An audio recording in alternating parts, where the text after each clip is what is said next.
beginning, Right. the beginnings and the end, as well as the. Sure. And let me. Sure. Absolutely.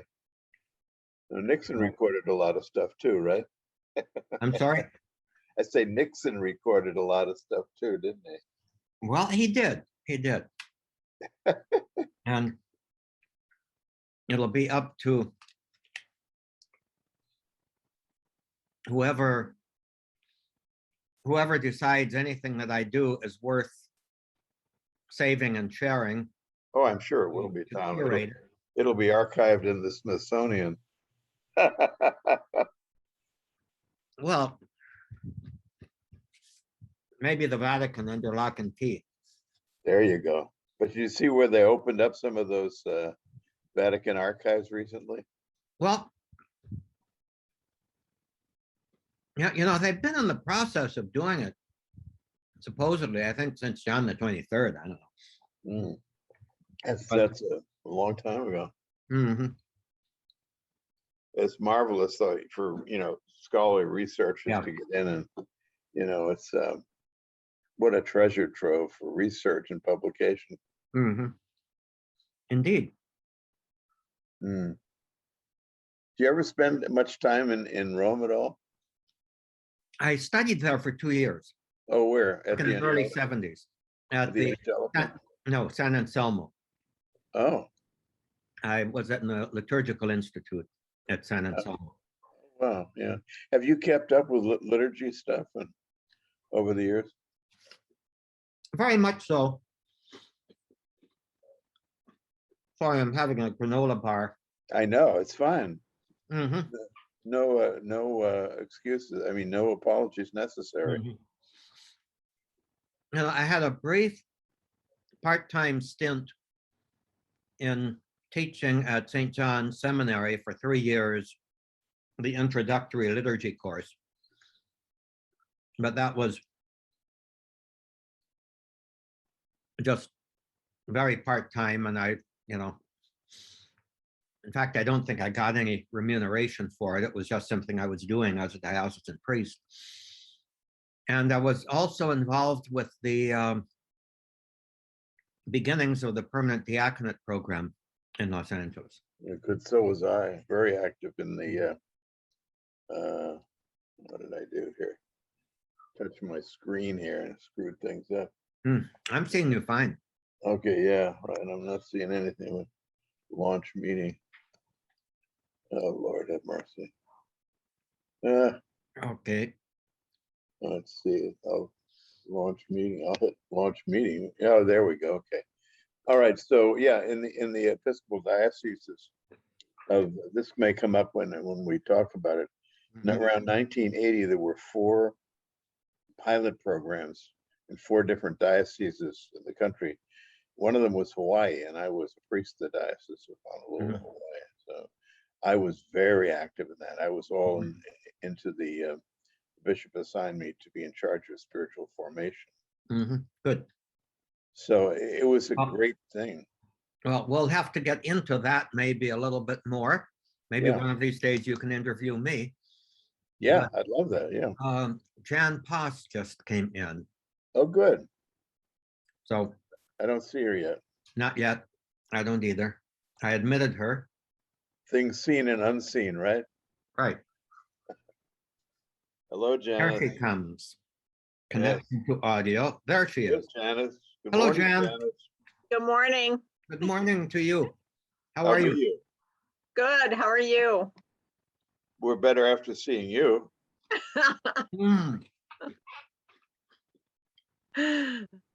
I wonder if we stole that line from the same person. I don't remember who, but I often say that too. Common derivation, Tom. Okay, I'm speechless. I don't know what to say. Well, there's no copyright, so feel free to use that line in the context whenever somebody says, how are you? Another one that this guy, Dave Ramsey, this finance guy, he used to say when anybody would ask him that, he said, better than I deserve. Well, that's true. That's true. It's kind of Calvinistic though. in you my know. case anyway. Well, yeah, merit has some place in our living of human life. It just, we may give it too much place. True. Hmm. Or in certain circles, it's not given enough place. Well, that's true. There That's you go. true. Like the I think I know what Janice is thinking. like like the Peter principle in church hierarchy, Oh, and how? or the exclusion of certain classes of humankind from church hierarchy. There you go. Now we're on the same Right. page. Well, in many hierarchies, not just the church, so That's true. true. still to some degree. Progress has been made, I will admit, so. Mhm. So, John, what Yeah. are you preparing to talk about? Well, I want to start first of all with some history of, church history of where we place in the whole scheme of things, and I'll just take it from there and kind of a brief intro to the Episcopal Church, what it is, Mhm. what it is not, how we differ from our parent communion, which is Rome, clearly. Mhm. We are considered the closest to of any non-Roman Catholic communities, congregations, to the Roman Catholic Church. And Well, that's, and I'll give some historical background on how that was born out, mhm. going back to the Bishop of Münster, Deutschland. Ah, Oh, okay. I'll das talk ist about gut. Das ist gut. that. Dankeschön. Bitteschön. Wow, we could conduct this interview in German, couldn't we? Well, Maybe. we wouldn't go very far in it, actually. Yeah, it would be a very bland interview. Well, and I'm supposed to be doing a German course, which I want a grant for, and because of all the things happening in the summer, I haven't been able to sign up for it yet. Well, if you need a consult, I have a PhD in German. Really And great. that was my professorial thing from 1966 to 1996, when I actually retired from academia, supposedly. But then somebody found out when I moved that I was in the area, and they said, "Help, we need help." I said, "Okay, I'll come and teach for you." And I wound up 4 years at this university in Michigan, and they elected me chairman of the department. I was already Wow. retired, You can't win for losing, No. I love When you're German. good, you're good. What can you say? You Yeah, know? but I love German. I mean, that's my passion, to speak with Is it German. great? I got a lot of Facebook friends in Germany and Austria. Mhm. Well, I've got relatives, and I mean, my dissertation, obviously, it's Hildegard. I mean, she wrote in Latin, Yeah. but still, it's like I really hope to go to the monastery and oh God, where is it? It's near Bingen. Rudesheim. It's near where my relatives live, and Rudesheim and Bingen, and then there's the And- DC Bodenberg one too. right. Well, DC Bodenberg is like in ruins. Yeah. And the new one was established in like 1904, I think, or something. They rebuilt, and the nuns have like a retreat center, and they teach certain things, and you can stay there, and they make wine, and they've got a shop. So it's really, it really runs itself. It's then- right on the Rhine, right? I think so. Yeah, I think I've been so. there with my son. We went there, and when we were both in Europe, and it was wonderful. I went in the chapel and saw some of the nuns and everything else. But particularly since you're doing doctoral research, that would be an essential trip to make. How far are you along with your dissertation? Are you writing or? Yeah, no, I'm writing and I just had, not by my committee, but I had my first two sections just kind of looked at, and I just got the second one yesterday to go and review and see if I need to make any, um, any revisions, and then, I guess I suppose I should send it on to my committee. And then Yeah, I'm writing chapter 3, chapter 4 and 5 are, in process. 6 and 7, I still need to do some research and then the conclusion, so.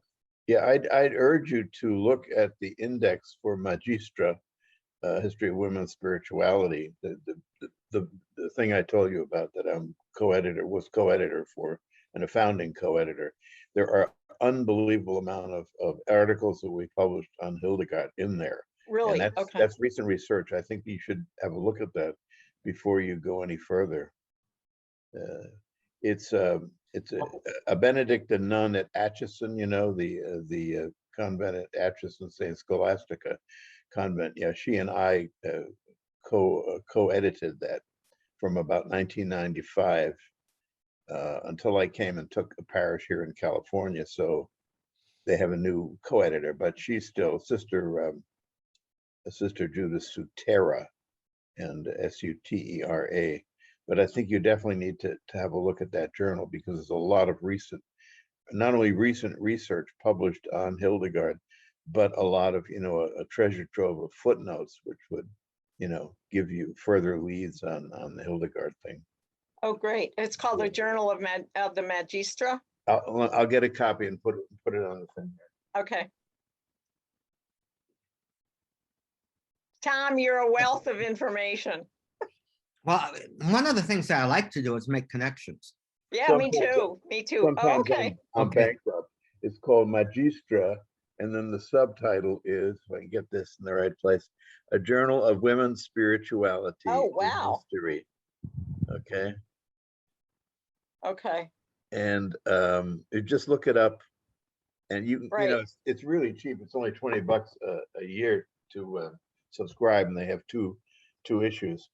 But if you look back in the index, from 95 on, we took over another journal that went extinct, and that was called Vox Benedictina. Oh, okay. Vox Benedictina, and that went extinct in 95, and we picked it up and rebaptized it and went from there. Great. Oh, I will definitely. Thank you so much. That will be a huge help because I'm really writing, the comparison of spirituality, women's spirituality between Hildegard and Yeshe. And so, looking at women's Buddhist spirituality and Right. that, and seeing where the two of them meet and where they differ. So, Yeah, I would spend some serious time going through these. You might even be able to get, I don't know if she's got it online or not, but if you correspond with Sister Judith, she can let you know how she can access those, short of actually getting these, the last how many years of these actual volumes. Well, it should be should be on the library out here. in the library there. Yeah. I have I hope so, access. if they Yeah. subscribed, yeah. I'll check it out and see. Good. Yeah, there's your name, John Crean, Reverend John Crean Jr., co-editor emeritus. Right, that's me. Oh, okay. Okay. Yeah, now just Google, you can Google Magistra, and somewhere it will come out the Journal of Women's, maybe a Magistra journal or something like that. If you Google that, you'll find it quite easily. And you can definitely correspond with Sister Judith. Great. If you don't have her email address, I can send it to you. Okay. I think she'd actually love to hear from you, to know that you know what you're doing. Right. See, the whole thing is, I don't want to dominate before we start the thing, but the whole thing of why we started this Magistra was to feature young scholars, young, graduate students writing dissertations, and also young assistant professors and so on, beginning their careers, to give them a forum for publication. And we used to go around, Judith and I would go around listening to other people give papers at the Kalamazoo conference, and then we invite them to submit. And right now, we have a waiting list, of people that want to publish, so that the word is out, and it's a highly respected journal. But the whole point is to feature these younger people. Now, we've been in business since '95, and so a lot of these people have now become senior people, in the field. So it's fabulous. And anyway, I just as a reference to put you in touch with her and with that aspect, because that certainly would flesh out the Hildegard side of the comparison. Definitely, definitely. No, well, it looks like I can get it on ProQuest, so. Yeah, Great. good. Well, our morning together has been very productive already. It's pre-productive It's pre-productive. as opposed to reproductive. Right.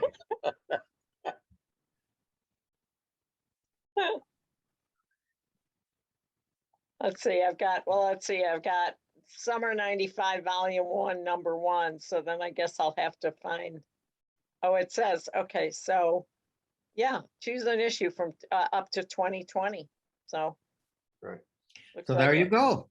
I can get it all. I just have to take a little time. Uh-huh. Oh, here's an It'd be- article, Yeah. Hildegard of Bingen, Gospel Interpreter. I love it.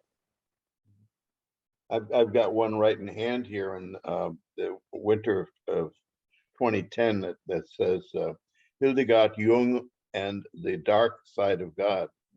So as I said, it's loaded with Hildegard stuff. I mean, she was Right. really getting hot back in the late '90s, and Right. it has continued unabated.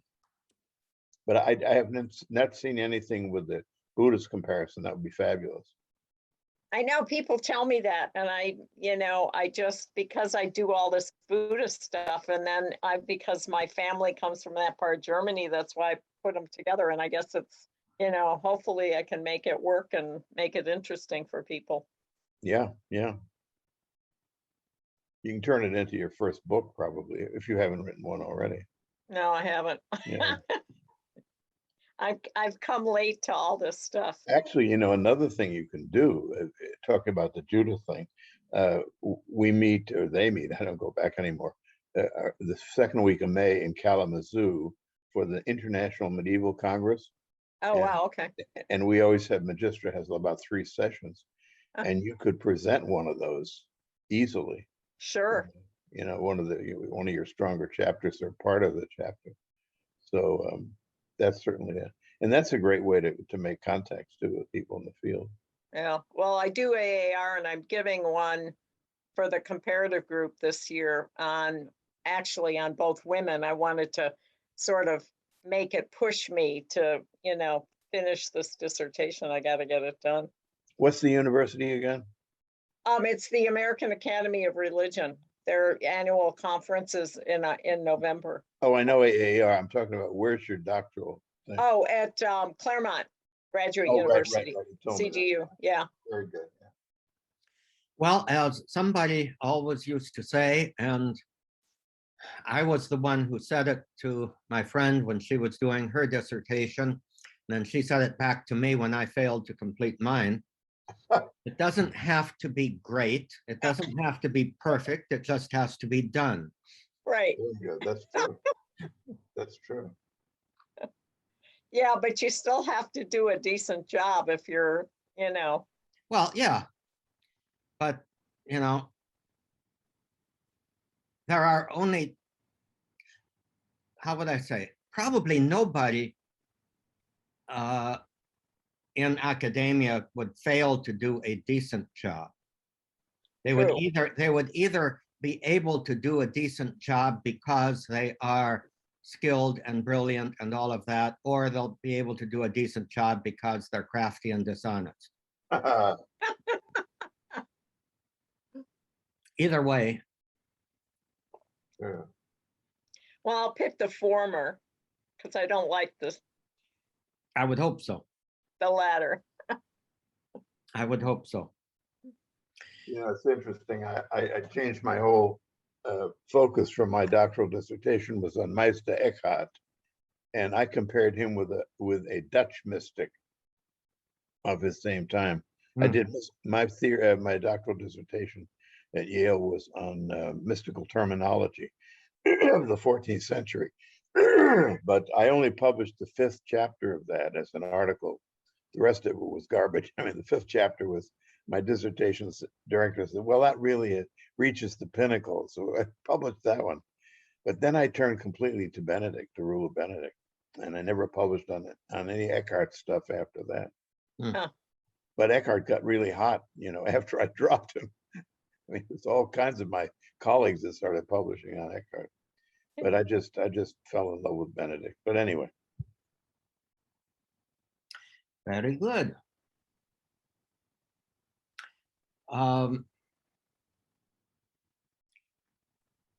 It's coming Good. upon 5 minutes to 9, and let me see, Kathy is supposed to be joining us. She usually slides in at the last minute. And who was the other? Didn't hear from Jenny. Susan, I think, is hoping to slip in the way that she usually slips in. So Let's see, I got a few emails here. Let me see if I can. okay, just excuse me for just one moment. So Denise can't make it because she's traveling. In transit. I have a little interesting treasure here that John might be interested in.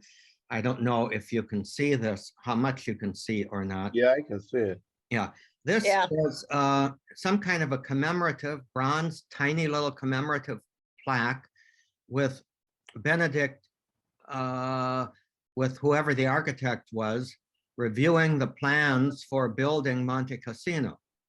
Oh, Wow, wow. that's Cool. beautiful. And I've never seen that before. That's wonderful. No. And what's interesting about it is at the first facilities manager that we had at Our Lady of the Assumption, John Mader, who is this guy. He's sort of one of these Renaissance people, interested in everything. Mm. And one of the things that he was interested in doing, in fact, well, he was actually at that point rather fascinated by Catholic faith and liturgy and all of that. He since, I think, has become pretty much agnostic, and he's living up in the hills somewhere in Arizona, Jerome, Arizona, I think, with his wife. And but he was interested in music, art, literature, etc., etc. And one of his favorite preoccupations or hobbies was early on Saturday morning to make the rounds of garage sales in the Pomona Valley area. Mm. To get there during the hour before they started, before they officially opened, and then get his pick of all the stuff that they were putting out. And by the time they opened, he would basically have a car full of stuff. Love it. And some of them were like a signed photograph of I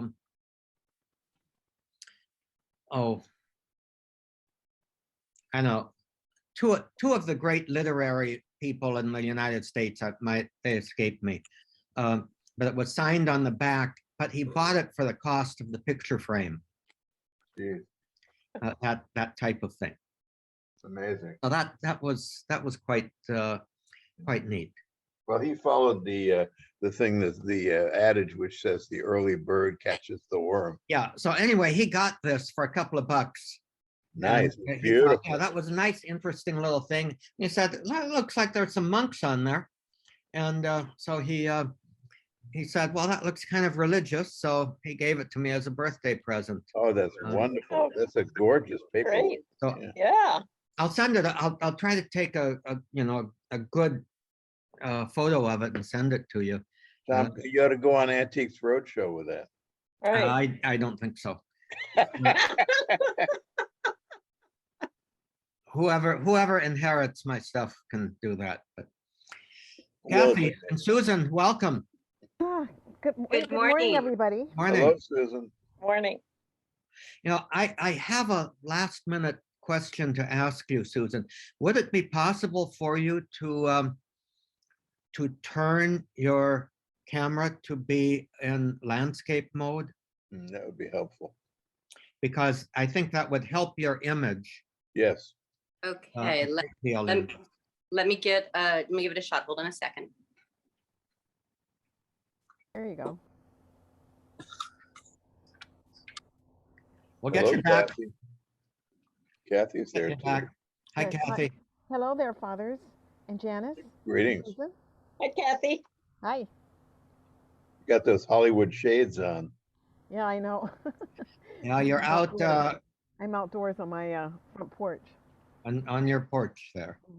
And I might have to, if the gardeners come, I might have to go back in, but Yeah. right now they've been and they may come to do some more work. So Well, and you're also close to the fire station and the Fire, police police station. department right and the and the church Metrolink. and the Metrolink. Oh, wow. That's the important thing. So Yeah. we may have all kinds of sound effects. Yeah, Mm. I know. But you know what? It's just so much cooler being out here than indoors. Yeah. Mhm.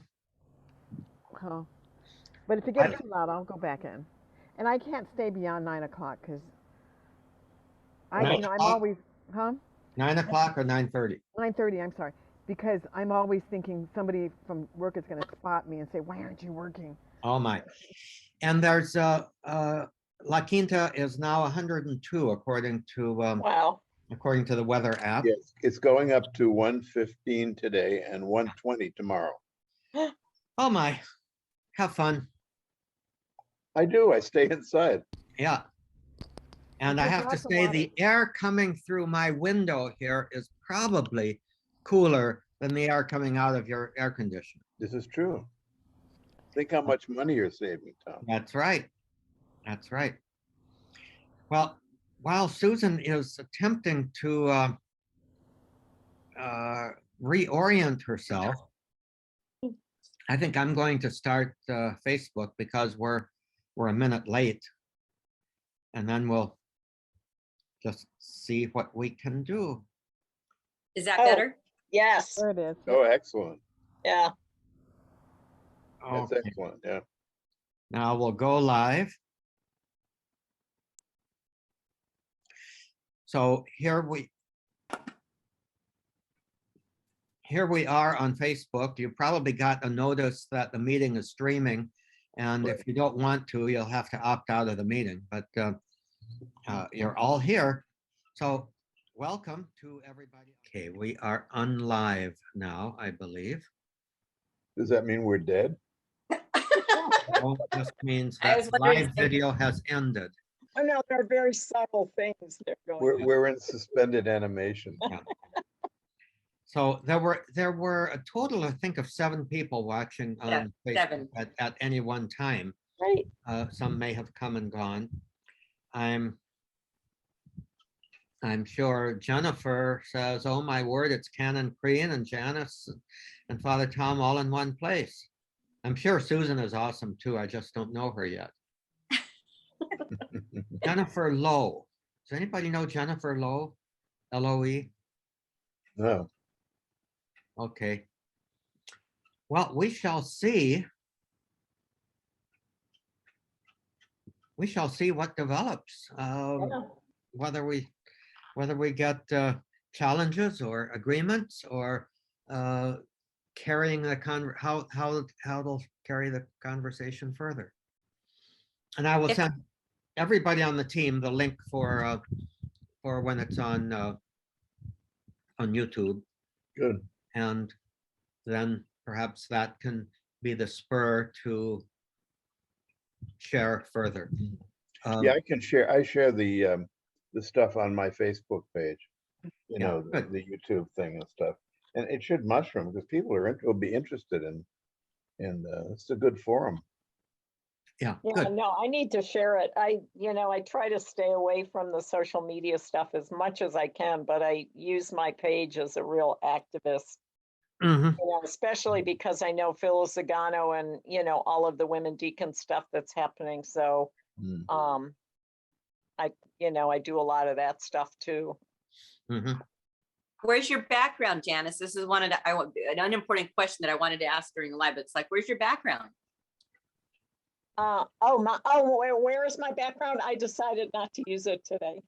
Okay. It's nice. You It's get nice. wavy, you just get wavy and you Yeah. can't, it's not very clear sometimes. Yeah, I you, don't need you, a back get wavy. yeah, you have to have a fairly nondescript, evenly lit background, Yeah. in order to use the background picture. Whoop. But that's why a green screen is always helpful. I have one, but I just haven't used it very much. But I love your environment now, Susan, with Can't see Lady Janice Guadalupe anymore. There's Janice. and the Okay, she clock. put it on. Yeah, she put that on. Yeah. Yeah, and the You clock. don't miss my sunglasses you don't miss my sunglasses with the rings? No? Well, no, glasses Oh with yeah, those thank rings goodness. are not good. What? They are not good. So one experiment that I did was to change my view to the speaker view when John was talking, and I Mm. think that came across for the speaker view on. If any of you, there's the background. Yep. Yep. Hildegard. Yeah, I Hildegard have is speakers beauty. on. Yeah. I should Yeah. put up Hildegard's plate. This is Sacagawea's plate. Oh, Sacagawea, that's right. That's But right. I have a picture of Hildegard's plate. I should try it. For next time, I'll try it and see if it works. Try it and see if it works. Yeah. I'm hoping it was okay to bring up the subject that I did. And I know we've treaded very lightly over anything political, but as I'm hearing the dialogue and didn't know where my thoughts would go, it went exactly to that of division and how the Catholic Church, the STEM-offs and just what's happening now. So I'm hoping that was okay to do. Yeah. Well, There I is some. think that- Go I ahead, think Jen. there's just so much going on that people don't realize these different kinds of Catholic churches that are out there, that some of them have been out there for a long time. So I think it's really wise for people to understand that it's still under the same umbrella, but there are little variations, like especially the people that are the Latin Mass and all of that, and the old rite, and Tom can probably talk to more about that than I know specifically. Mhm. Well, aren't they then buffet Catholics? Because, again, people get accused of being the buffet Catholic unless you read everything dogma, just, exactly follow the rules. And Yeah. Yeah. And I call them Catholic fundamentalists. I Right. call them cafeteria Catholics. I call them the salad bar Catholics. So, Well, so we can't even agree on one term. There you go. now, are you referring to the ones who are rigid? No, they pick and choose, Tom. They're eclectic. They are, but and that's why I see the rigid ones as being fundamentalists, basically. Oh yeah. Oh, Biblical yeah. fundamentalists are saying this is the word of God. Literalists. You know, Literalists. Tom, Exactly. I want to go a step further back in history. I think they're Gnostics. Well, that may very well be. Mm. They're neo-Gnostics because they think they have a secret truth that nobody else has. Hmm. Yeah, I think that's disputable, but this might not be the time to dispute it. That's another program. Right. Yeah. No, I wouldn't call them even that smart. Okay. Okay, that's true too. And Anyway. I want to bring up something. The audience that we have, which I know you say grows larger on Facebook with the higher number. I realize that, like Sandy Fosno, who's been watching, her knowledge with Catholicism, I believe, is quite basic. Her husband is Catholic. She wasn't raised Catholic. So sometimes I think to myself, this is so wonderfully informative to me, but for some people who are basically looking for a touchdown with God, if you might say, Mm. that it might be just a bit too layered. And for others, it would be great because they're already at those higher levels.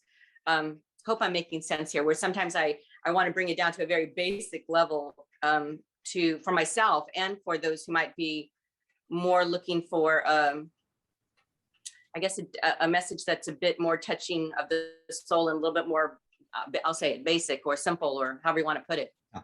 Could I comment on that? Because I think that what you're saying, Susan, don't be apologetic for, but definitely frame it as, okay, what does this mean to me?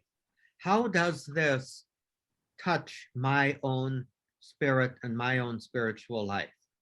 You know, and if I could suggest one little thing about your own way of expressing yourself, Susan, don't be so damned apologetic that you that you don't know this or don't know that. Simply respond to, okay, I'm not too sure this sets too well with me, or I'm still searching as to what does this actually mean for my relationship with God.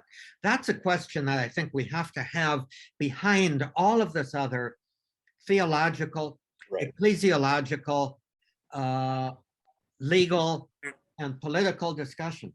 What does this mean for my relationship with God and my relationship with all of humanity in God? Amen. Absolutely. And you know, those I think are the right questions.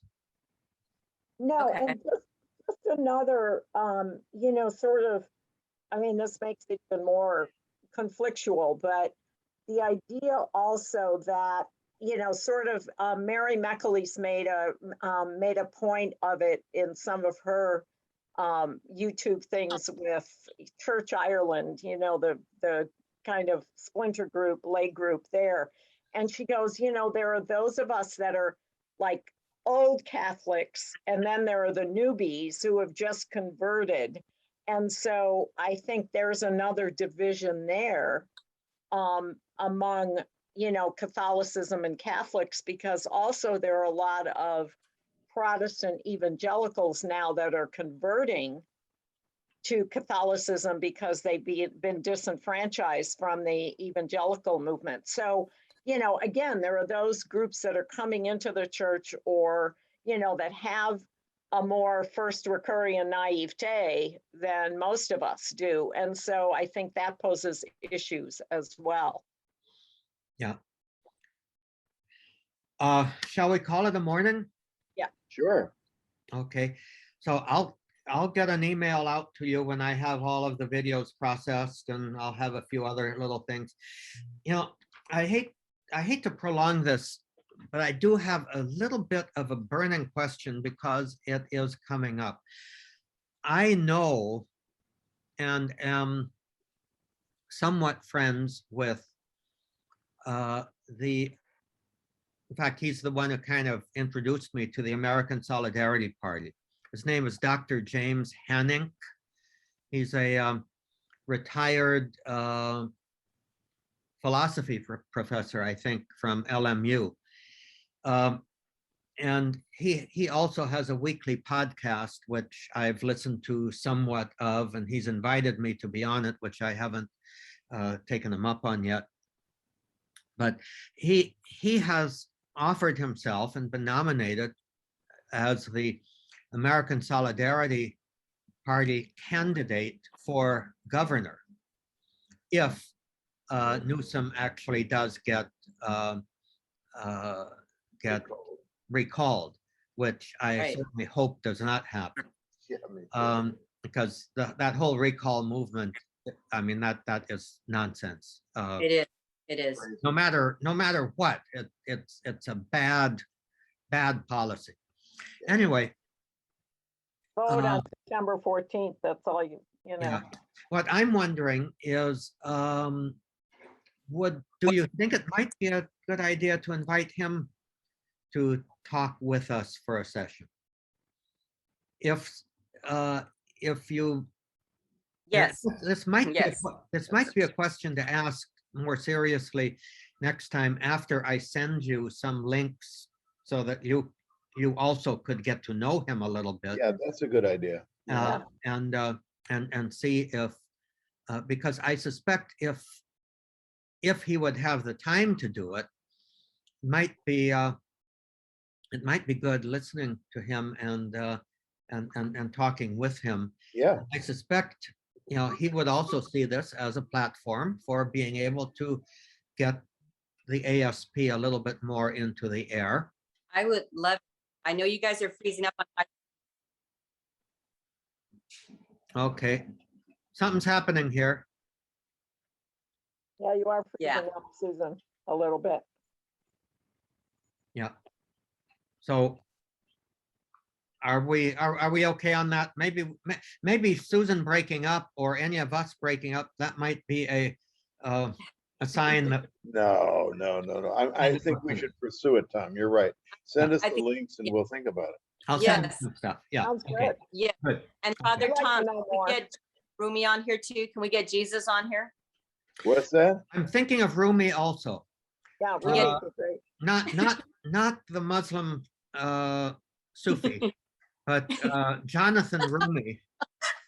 John, there's been a lot of discussion, John, about the chosen. Yeah. Yeah, okay. Jonathan is a friend of mine. Janice knows him too, I'm sure, from Good Shepherd, Mhm. who I always thought from the very moment I met him, and he was lecturer very frequently, and his whole demeanor was, I thought he would be the quintessential Jesus. Mm. And it turns out that through the course of a number of things, he became Jesus in The Chosen. Wow. Yeah. And he is just a fabulous person who himself has had his own very deep spiritual journey. He's quite traditionally devotional, at least that's his stage right now. Sure. But I need to get back in touch with him just on a personal basis, and maybe I can get him. Get him on the program. It'd be a great, Yeah. it would be a great That'd be program. great. Yeah. Yeah. Okay, well, I will pursue those two leads and see Yeah. what we might be able to do. Sounds And- good. Terrific. So God bless you all, and God bless you so all. much. Too. Blessings. Thank you, Okay. John. Great. Awesome Thank you job. all. Thank you for insight. Great. Great. Thank you. You're welcome. bye-bye.